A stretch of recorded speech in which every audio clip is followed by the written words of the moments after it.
Hello everyone and welcome. Thanks for visiting my channel. It's Peg and today I'm going to do a little mail art inspiration, a little ATC inspiration. I have some watercolors out. These are a couple of different sets. I have some things that I bought from Etsy, and then this is a palette that I made up with my Daniel Smith's watercolors for Jean Haynes. She has a particular palette that she sells, and these are the colors that are in her palette, and I already had these colors in tube form, so I just created my own palette using her colors because I like her colors. If you haven't seen her, check out her books on Amazon. She has a lot of different watercolor books and they are very inspiring. So I have links below to Amazon if you're interested in that. If you use my links, it gives me a few cents and I appreciate that. So let's get started today with what we're going to work on. Now, if you see at the top of the screen, there are some ATCs that have some watercolor on them already. I'm not sure what happened with the video for that. I was doing a couple of different things on this day and was playing around with different things. The other part of the palette that I've been using today is this Kate Regan Designs. She has these lovely watercolors that are kind of muted. They have more gray tone to them, and you know I like the natural colors. That's why I'm looking at this graphite tint one in addition to the other colors that I have out on my desk. So not sure what all I'm going to use today, but let's just play along and see what we've got. I'm liking the greens and the purples, and I'm going to use this Fabriano paper. This is already in postcard form, and I'm going to put it down on a board with this artist tape. I think I picked this up from Jerry's Artorama, and it's a good tape to put things down with if you're working on watercolor and you want to keep things flat. So here's the postcards, and you can see that they already are printed on the back side for your address and your stamp and that. So I'm just going to put those down on a piece of board and then we'll get started. Now I'm going to speed things up quite a bit. This is about 4 times fast because you know, I worked for about 2 hours on this project and it was broken up in a couple of different days because things were drying and I had other obligations that I had to go take care of. So I'm just getting some of that watercolor down onto this, what is it? Postcard. That's what it is. It's a postcard. And I'm using a brush. This is a fine hair brush from Lebenzon, Lebenzon. I think this was another Etsy purchase, and it's very soft and supple, and so I can roll across my page and just move color around quite easily with that brush. These are handmade brushes, and I wanted to support the artist, so I bought the brush. I've ordered some more brushes from another watercolor artist that will be coming in soon, and I will show you those when I get them. I'm experimenting with different brushes right now to see what I like and what I want to use, so you'll see a couple of different things coming out, and hopefully I'll have some good information for you if that's kind of what you're interested in. So I'm going to continue just doing an abstract design, putting some color down, letting it drip, getting a really nice color combo. I did buy a book recently, and I can't remember who recommended it, but it was Flower Color Theory, and I got it on Amazon, and it's got all kinds of color combos. It's not what I'm using today. I'm just using what's in my head, and I'm putting a little salt on here. But the book the book came to my front porch and it was raining here, and so it was soaked. So I'm kind of drying it out right now, so that I can get into it. But it's got all kinds of color palettes, and you know we all like to be inspired by color. So, and what was inspiring me this day was the palette that I had in front of me, which was that Jean Haynes color palette. So you can see that it's a lot of those earthy, natural tones, not the real bright fluorescent stuff. So I'm just scraping off the salt, trying to get it. You can see I'm trying to show you what it did to the watercolor. It gives it this dapple effect. And so now I'm going to move on to doing a little bit of work with stencils. I'm going to use some water and I'm going to lift some of that color. If you haven't done this before, you're just using some water through a stencil with a rag or towel and pulling that up, and you can see how I've been able to pull back some of the watercolor and make a design on my paper. And this is I think this is a Diane Reevely stencil from Ranger. Um, you know, a lot of the things I have, I don't even know if they're still available or not, but I will tell you where I got it and what it is, and, you know, so you can at least kind of look for it if it's still out there. Um, this is some gouache in a white, and I'm going to take another stencil. This is a Stencil Girl stencil, and I'm going to, no, who is that stencil? That is another, I think that's another Diane Reevely, or it might be Dina Wakley. Oh, good grief. It's one of those from Ranger anyway, because it's a different shape than the Stencil Girl ones. So I like the grid pattern on it. Now, this one I'm pretty sure is from Stencil Girl. It's a different weight of stencil than the Ranger ones. It's a lighter weight mylar that they use to cut their stencils from, which gives you a little finer detail than the heavier weight ones. Now the heavier weight ones are great if you're being rough with your stencils,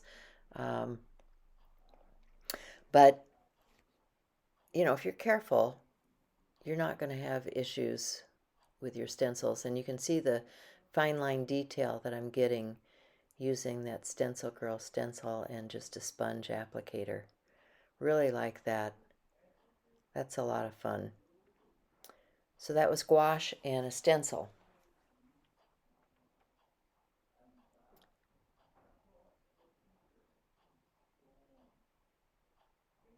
Trying to figure out where I'm headed next with this. Not sure. Oh, I pulled out a foam stamp and some ink, and I decided I was going to put some archival ink on here. So here we go, a little bit of stamping.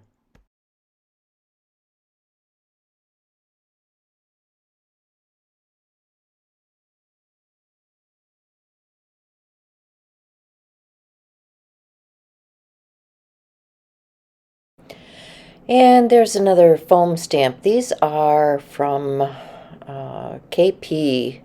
She does art foamy stamps. And I'm going to use some archival ink in a brown. Archival inks are from Ranger Products, and I have used them for many, many, many years. They're a wonderful ink. Wonderful ink pad if you need something permanent. If you're working mixed media and you need a permanent ink, I recommend these.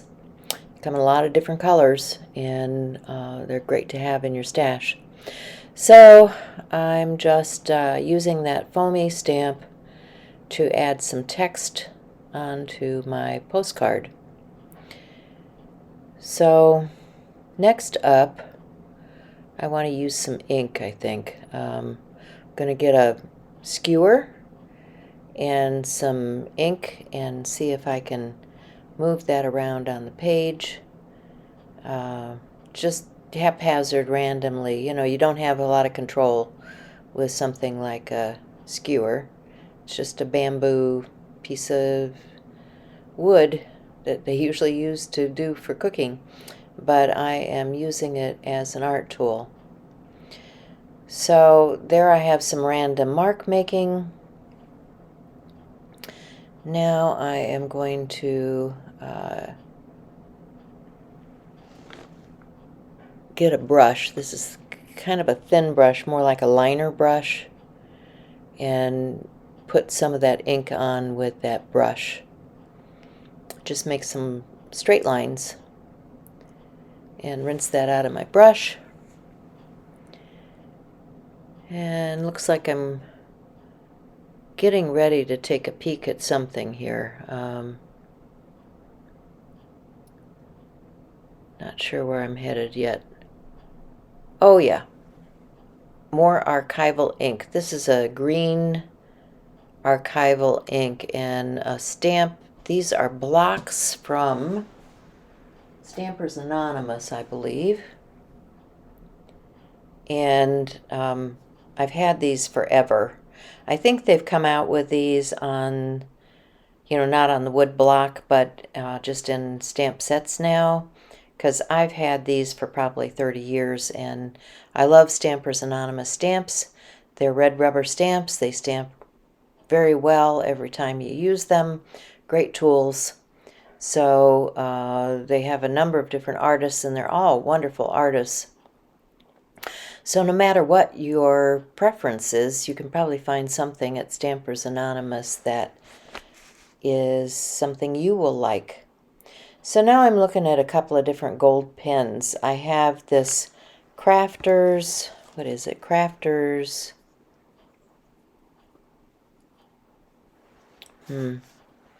It's from the dollar store.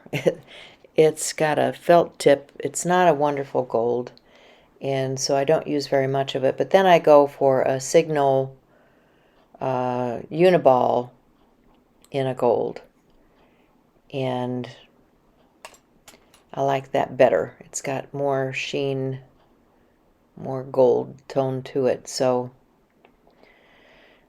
just doing some more mark making on here with that Signal Gold.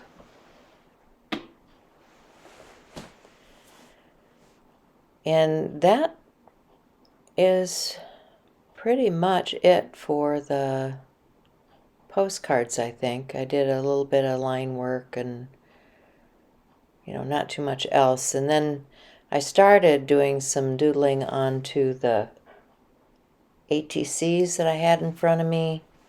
I had painted these and I didn't capture it on film, and I'm sorry.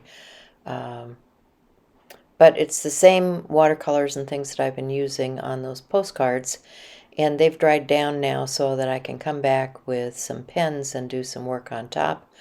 I do like these Posca pens. They're acrylic paint, and I use them quite a bit. And I'm also going to use some modeling paste on that particular ATC because I want it to look kind of like the foam on waves. It's kind of reminds me of the ocean or the sea with waves and the sun in the sky, and yeah, it's very abstract, but that's what I'm thinking when I'm looking at it. Now I've gone outside the mark here a little bit, so I'm trying to clean it up and got a little bit too heavy-handed with my eraser. It does pill the paper because I shouldn't have wet the paper first. I should have let it be dry. But yeah, I wasn't thinking. But it's a postcard. It'll do. It's fine. I'll spray them with some sealant before they go in the mail because I don't want any of that running. And now I'm getting out some stickles because I want something a little bit sparkly, you know, like the sunlight sparkles on the water. You know how it is when the sun comes down and sparkles on the water. And the stickles wasn't quite enough, so I grabbed some Art Institute glitter and sprinkled it on the stickles because stickles is a glue that has glitter in it. And I wanted a little more shimmer there, so use some stickles and some glitter, Art Institute glitter. And then I will put the, what did I say it was? Well, some kind of dimensional medium on there to recreate foam on the waves. And I'm just using a plastic key card that's been cut down to do the application with. I'm just kind of dabbing it on there and getting it foamy. Okay. So I'm going to continue to do some pen work on those ATCs. What I want to do is create my own deck, my own inspiration deck. And I can use the back for prompts or something if I decide to, but I want to have something to look at on the front and maybe use that to inspire me color-wise, or yeah, I don't know. I mean, for some reason, it came to me that I wanted to do an inspiration deck. So I started with ATC size cards. ATCs are artist trading cards, and they are 3.5 by 2.5, I think, if my memory serves me. And I'm just going to get some colored pencils out and do some colored pencil work on top of the watercolor. I'll do some pen work on there. Just, yeah,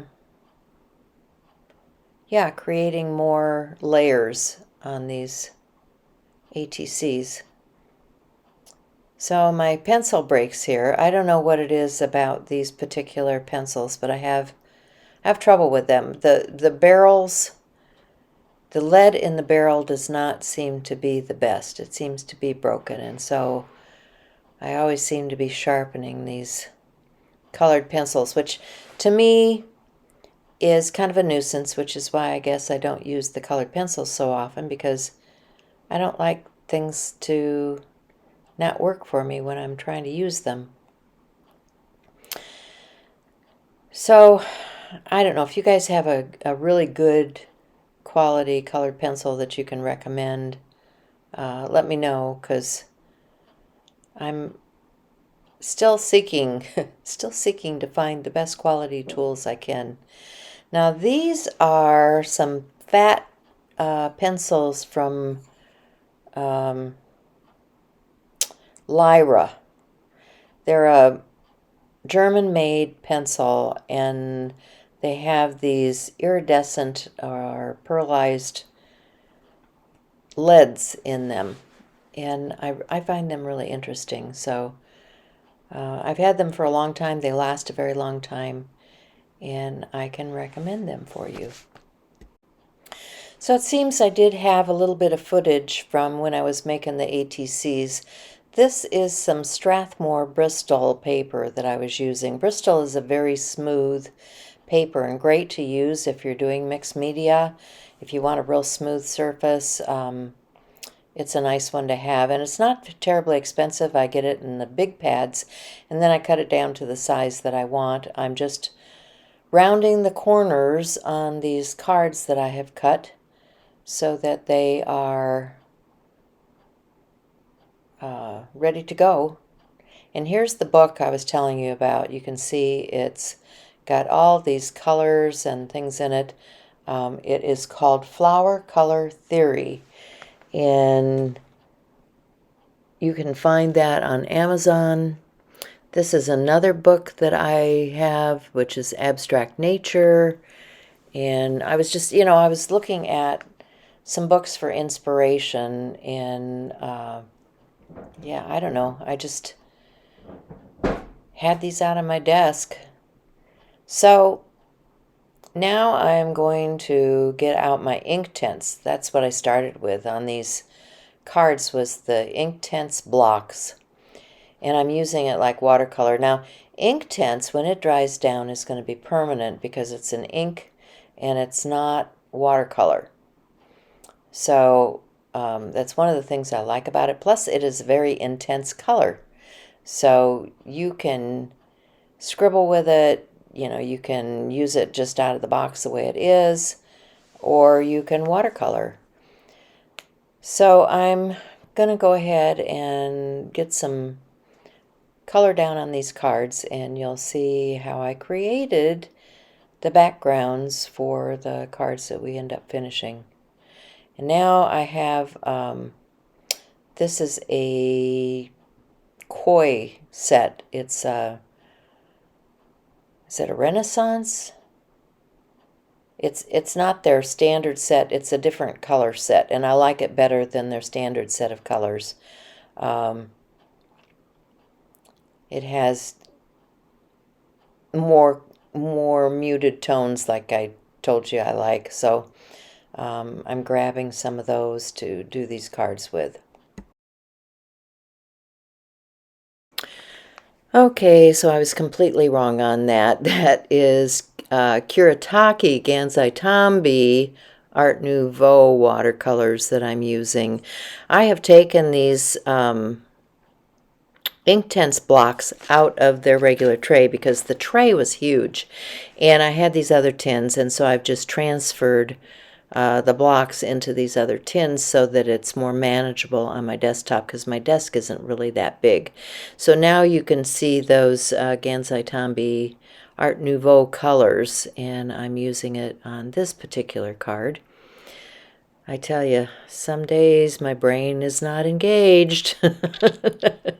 I hope you pardon my faux pas. And I have a little rest there to put my brushes on. You can get all kinds of different rests to put your brushes on. I don't recommend that you leave your brushes in the water, because that's going to damage your bristles. But after you rinse them, if you put them on a rest to dry, it's a good thing. And there are all kinds of brush rests. You can find some even in the product lines for nail products. So you might check that out. But I'm using some of that gold paint. It's really shimmery and I love it. And look at the pinks and peaches, and they're just so soft and beautiful. They're just, it's not in your face. They're just lovely, lovely colors. So I'm enjoying working with these. And I have out a travel brush set. This brush set is, I don't know if there's a name on it or not.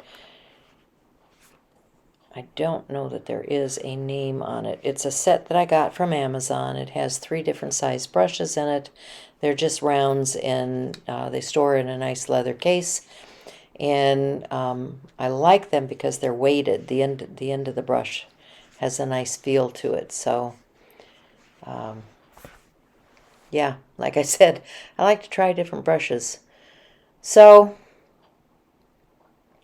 look at that green. Isn't that glorious? Yeah. Gotta love that. So I'm just working back and forth between the palettes I have, and with the colors that make me happy. You do you. You do the colors that make you happy. That's all I can say. But in the long run, I know I have a lot of products. You don't need these many products in order to do what I'm doing.